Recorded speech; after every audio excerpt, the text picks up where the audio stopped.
Dear Kuya Rex, itago mo na lang ako sa pangalang Jeff. Ang kwentong ibabahagi ko ay hindi lamang basta kwento ng isang pagkakataon. Ito ay isang kabanata ng aking buhay na puno ng lihim, pagnanasa at isang taong hanggang ngayon ay iniisip ko pa rin paminsan-minsan. Isang lalaking lantarang straight sa pagkakilala ko. Siya si Marvin. Nagsimula ang lahat sa mga bulwagan ng aming mataas na paaralan.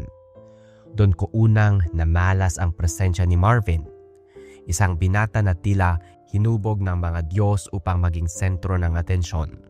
Siya ang buhay na definisyon ng campus crush. May tangkad na angkop sa isang basketball player.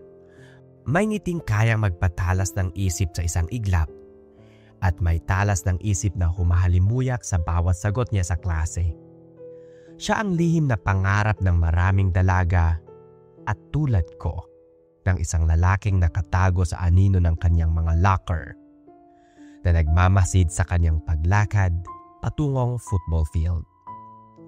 Magkaklase kami mula first year hanggang fourth year. Pareho kaming nakaupo sa mga unang hanay tuwing graduation practice. Pareho kaming honor students na palaging nag-aagawan sa top spot.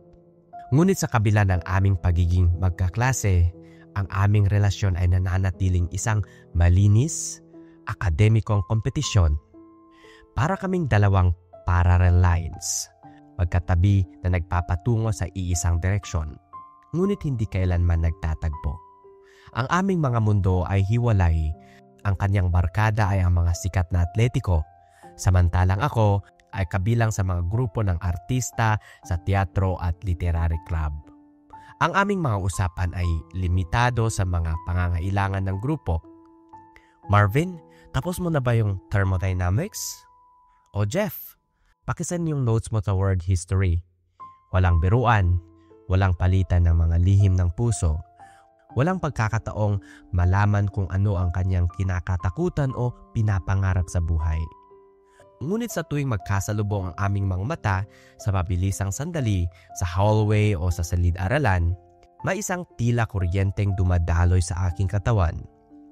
Isang matinding kilig na sinusundan ng mabilis na kabog ng puso na pilit kong itinatago sa ilalim ng aking maayos na uniforme. Tinatanong ko ang aking sarili kung napapansin niya ang pagtatago ko. Ang mabilis na pag-iwas ng aking tingin at pagmumula ng aking mga pisngi. Malamang sa kanyang pananaw, ako ay isa lamang mukha sa kanyang kompetisyon sa akademya. Isang karibal na kailangang talunin sa mga pagsusulit. Ngunit para sa akin, si Marvin ay higit pa roon. Siya ay isang simbolo ng kagandahan at talino. Isang kombinasyong bihira at nakakabulag. Ang aking paghanga ay nananatiling isang lihim na altar sa aking puso.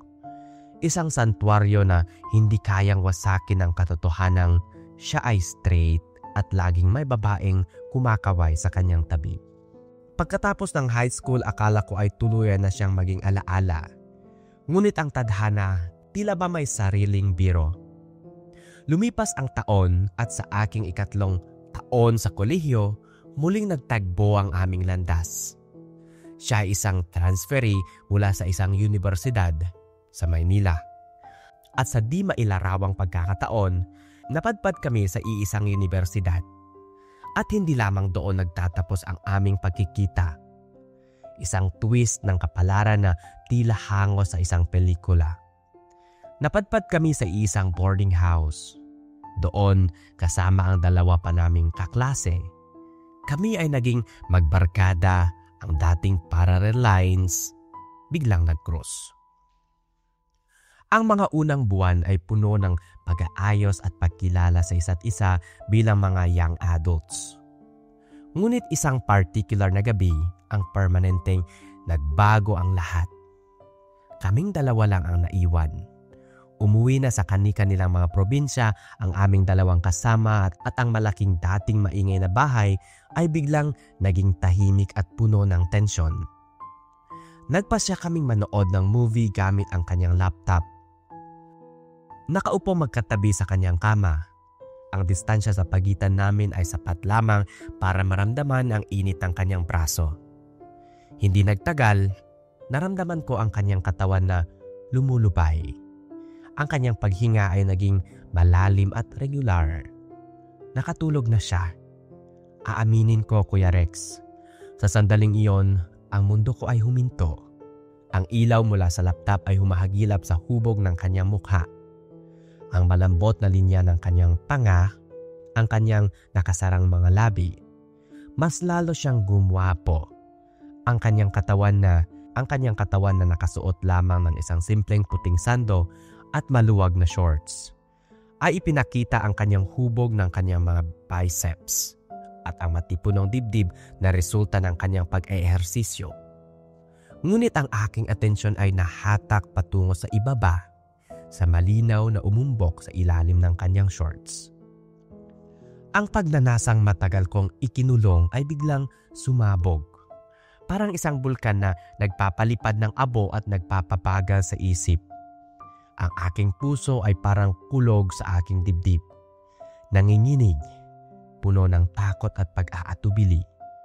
Ngunit hinihila ng isang puwersang mas malakas kaysa sa aking kakayahan na mag-isip. Dahan-dahan kong inilapit ang aking kamay.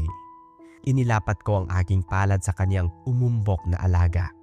Ang init nito ay tila nakakapaso. Marahan kong inilusot ang aking mga darili. Hinihimasan ito at sa loob ng ilang segundo, nadama ko ang isang himagsik sa ilalim ng tela. Ito ay tumigas. Isang malinaw at walang pasubaling senyales. At wala siyang reaksyon. Walang pagtutol ni walang paggalaw. Ngunit ramdam ko ito. Ang kanyang katawan ay hindi gaanong relax. Ito ay parang isang paniki na handang lumipad. Ang kanyang paghinga, bagamat malalim, ay may kaunting pagpikil. Alam kong gising siya. At sa kawalan ng kanyang pagtanggi, ang aking loob ay lumakas ng gusto. Parang isang sinopsis. Dahan-dahan kong binaba ang kanyang shorts at doon sa dilim ng kwarto tuluyang lumantad sa akin ang kanyang kagilagilalas na alaga. Malaki, matigas at tila humihingi ng atensyon. Dahil doon nawala na ang lahat ng pag-aatubili sa aking isip. Ang pagnanasang minsan ko lamang iniisip ay ngayon nasa harap ko na. Dahan-dahan kong inilapit ang aking mukha at kinain iyon. Ang mundo ay nawala. Wala ng boarding house. Wala ng kolehiyo. Wala ng takot. Mayroon lamang ang aming dalawa. Aming mga hininga at ang aming lihim. Ilang minuto lamang ang lumipas at naramdaman ko ang isang pag-urong sa kanyang hita at siya ay nilabasan. Tahimik kong pinunasan ito gamit ang lalagyan ng kanyang kumot at itinaas muli ang kanyang shorts. Parang isang magnanakaw sa gabi na dahan-dahan akong umalis at bumalik sa aking kama. Ang katawan ko ay nanginginig, hindi dahil sa takot, kundi sa sobrang adrenaline. Kinabukasan ang pagbangon ay parang isang malaking hangover. Nagkita kami sa banyo. Ang aming mga salamin ay magkatabi. Ang aming mga mata ay nagkita sa refleksyon. Ang tensyon ay makapal. Parang makapal na fog na hindi kayang wasakin ng kahit anuman. Sa isang saglit ng kaibangan o katapangan, binikas ko ang isang salita. Isang salitang puno ng kahulugan at pag-amin. Salamat. At doon ang kanyang reaksyon ay dumating at tulad ng isang latigo, ang kanyang mga mata ay nanlaki at pagkatapos ay nanlamig. Bumaling siya palayo nang hindi nagsasabi ng kahit ano. 3 mahabang araw, hindi ako pinansin. Ang kanyang mga sagot sa aking mga tanong ay isang putol na oo o hindi lamang. Ang kanyang mga tingin ay malamig at dumadaan sa akin na parang ako'y isang pangkaraniwang pader. Ngunit tulad ng lahat ng bagay, ang yelo ay natutunaw. Bumalik kami sa dati, sa mga biro at mga kwento tungkol sa klase. Ngunit mayroon ng bagong kaalaman sa pagitan namin. Isang lihim na nakabitin sa hangin. Isang gabi nang kaming dalawa na lang ulit ang naiwan, sinubukan kong muli. Ginapang ko ang kanyang kama at nang maramdaman kong muli ang katigasan sa ilalim ng kanyang kumot, ang lahat ng pag-aalinlangan ay nawala. Ginawa ko ulit ang ginawa ko noon. At ngayon ay mas kumpiyansa na, mas pusok, mas hayok. At muli wala siyang pagtutol. Tila ba ang kanyang katawan ay sumasagot sa isang tanong na hindi kayang itanong ng kanyang isipan. Mula noon, naging isang kagawian na ito. Ang mga salitang makikinood lang ako ng movie sa kwarto mo ay naging aming lihim na koda. Kapag pinatay na niya ang ilaw at humiga na, iyon na ang naging hudyat. Sa ilalim kami naging dalawang kaluluwang pinag-isa ng laman na itinakwil ang lahat maliban sa sensasyon ng sandali. Kahit ng aming relasyon sa labas ng kwarto ay nananatiling magkaibigan, sa loob ng 4 na sulok ng kanyang kwarto, ako ang nagpapaligaya at nagpapainit sa kanyang gabi. Ako ang nanggagawa sa mga bagay na hindi magawa ng mga babaeng humahabol sa kanya sa campus. Ang magbigay sa kanya ng kasiyahan na walang hinihinging kapalit, kahit isang label. Hanggang sa dumating ang panahon na lumipat ako sa boarding house. Naiwan siyang mag-isa ron, ngunit ang aming lihim ay hindi nagtapos. Gabi-gabi pinupuntahan ko pa rin siya. Laging may 2 libro bilang dahilan. Laging may kwento tungkol sa isang assignment at sa tuwing magkakasama kami sa dilim, inuulit namin ang aming ritual na parang isang nakagawiang hindi kayang sirain ng paglipat ng tirahan. Pagkatapos naming graduate ng college, tuluyan na kaming nagkahiwalay ng landas. Ngunit nanatili kaming magkaibigan sa social media. Nakikita ko ang kanyang mga larawan kasama ang kanyang nobya na ngayon ay asawa na niya. Hindi namin kailanman binuksan ang kabanata ng aming nakaraan. Wala nang mga mensahe, walang mga pahiwatig. Ito isang nakaraang natatakpan ng alikabok at paggalaw ng buhay. At oo, inaamin ko Kuya Rex, hindi na ganon kalakas ang pagnanasa ko sa kanya ngayon. Ang matinding alab ay nanatili sa mga taon ng aming kabataan. Alam ko may pamilya na siya at ang respeto ko sa kanya at ang kanyang pamilya ay higit sa lahat. Ngunit paminsan-minsan kapag nakikita ko ang kanyang larawan kasama ang kanyang mga anak, napapangiti na lang ako. Dahil alam ko sa ilalim ng lahat ng iyon, may isang lihim na nag-uugnay sa amin. Isang koneksyon na kahit kailan ay hindi masisira. Dahil ito ay nakatago sa aming mga anino ng aming magagandang alaala. Hanggang dito na lamang. Maraming salamat Kuya Rex sa pagbasa sa aking mahabang kwento ng karanasan at sa buhay pag-ibig. Lubos na gumagalang at nagpapasalamat, Jeff. Maraming salamat Jeff sa pagpadala ng iyong sulat, sa iyong lihim na karanasan sa iyong buhay.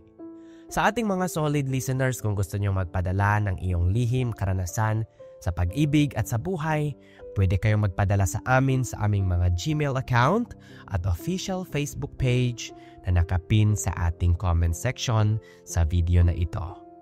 Huwag din kalimutang mag-like, mag-share at mag-subscribe para sa mas marami pang mga kwentong ating kapupulutan ng aral sa ating mga buhay. Hanggang sa muli, ako si Kuya Rex at ito ang Pinoy Secret Diaries.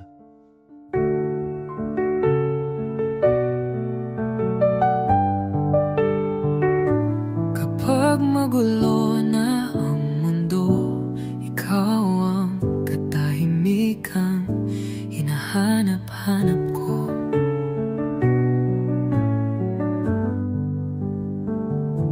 Kumakabog na naman ang dibdib sa pagkabahala na dala ng paligid. Sa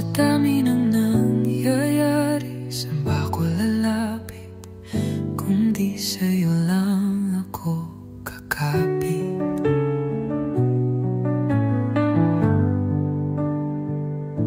Kapag magulo ng mundo, ikaw ang katahimikang hinahanap-hanap ko. Tumakbo ka rin patungo sa'kin kapag bumibigat na iyong dibdib. Ako'y sasalubungin.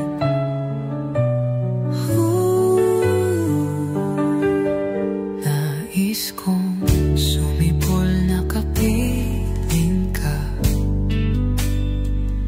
at sulyapin natin ang ating bukas.